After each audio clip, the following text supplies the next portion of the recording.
The Seventh Tower by Garth Nix. Book 6, The Violet Keystone. Chapter 9. I have to find out what is happening with the main force before we go anywhere, Milla said sternly. She looked across at Malin, who was once more standing still in absolute concentration. Ebbitt looked at the crone and wiggled his eyebrows, trying to distract her.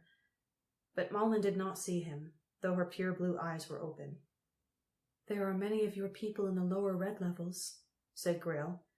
She was lying down, exhausted, supported by both her own and Ebbitt's spirit shadows. "At least, that is what I overheard a chosen saying. Thousands of them," he said. "I am still not entirely sure why you are invading our castle. But Uncle Ebbitt says we need you to stop Sushin from destroying the veil, and I find myself believing him, which is not always the case. And my son sent me to you, not to any chosen." "Thousands?" asked Milla. "The main host must have arrived."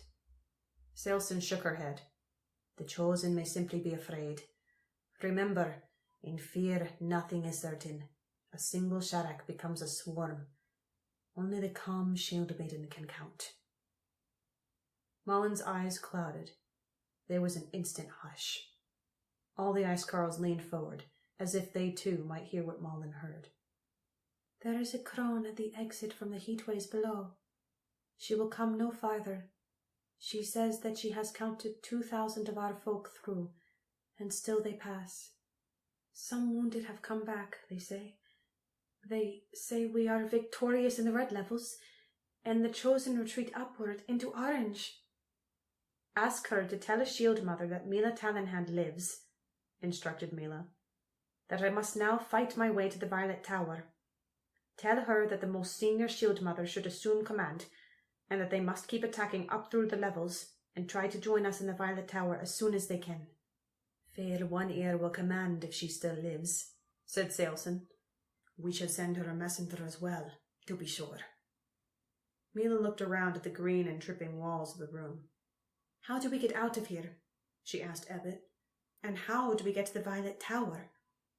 "It is a secret, but some can go by steam to the topmost violet level," whispered Ebbitt, holding his finger upright next to his nose. "But first, we must all jump in the bucket." He pointed at the wall opposite the stairway they'd come down. There was no sign of any bucket, or a hidden door, or stairway, but the Icecarls moved apart so Ebbitt could press his palms against various stones in a complicated sequence. Nothing happened. Ebbitt scratched his head. Then he pressed his ear against the wall. Whatever he heard satisfied him, and he stepped back. Everyone waited for another minute, watching the wall, before Audra spoke to Milla in her Storm Shepherd whisper, which could probably be heard through the wall as well as by all the Icecarls and Grail. "Is something supposed to happen?" "Yes," said Milla. As she spoke, she felt a rumbling underfoot. All the Icecarls shifted nervously. It felt like breaking ice, and their instinctive reaction was to run away from it as fast as possible. Said Ebbitt. "Perhaps it was the floor." He jumped back as the floor suddenly slid away under his feet, revealing a deep hole. Two shield maidens caught him and rushed him back still farther, joining the general dash to the other wall. When the rumbling stopped, almost a third of the floor had slid away, revealing a ramp that led down into a dark and stagnant pool of water. "Damp," said Ebbitt. He started down the ramp, his spirit shadow easing out from behind Grail to glide along at his heels. The old man paused at the edge of the water, pulled his breastplate away, and spoke down, apparently to his own chest. "I advise you to hold your breath through here." Before anyone could ask him what he was doing, his sunstone shone brightly and a globe of green light formed around his head. His spirit shadow went first, then the old man followed it confidently farther down the ramp. Both of them disappeared underwater. "Oh, Ebbitt," sighed Grail. "There's probably a perfectly easy and dry way out of here, but he has to choose the dirtiest and most difficult." She started to get up, but even with her spirit shadow's help, she would have fallen if Milla had not caught her elbow. "Thank you," gasped Grail. "I am still very weak." Perhaps you could help me with a globe of air? That is what Ebbitt made just then? Asked Milla. To breathe under the water? Yes. It is green magic, not difficult. Air is compressed into the light. I don't think I could hold my breath at all, so I will need it. How do I begin? Asked Milla tentatively. She remembered the violet wave all too well. What if she made a mistake and formed a globe around Grail's head that had no air in it? I will show you with my sunstone, whispered Grail. You need only follow what I do, but with more power. You regulate power with will. It is a matter of how fiercely you think it. I am sure you can do that. Milla nodded. But before Grail could begin, Sailson interrupted.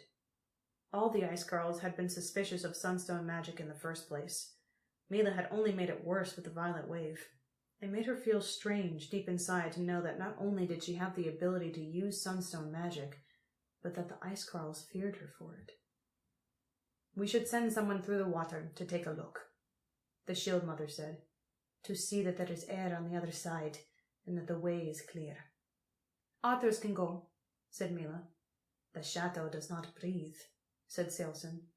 We need to know that we can make it through without magic. Milla could make you each a globe of air, said Grail weakly.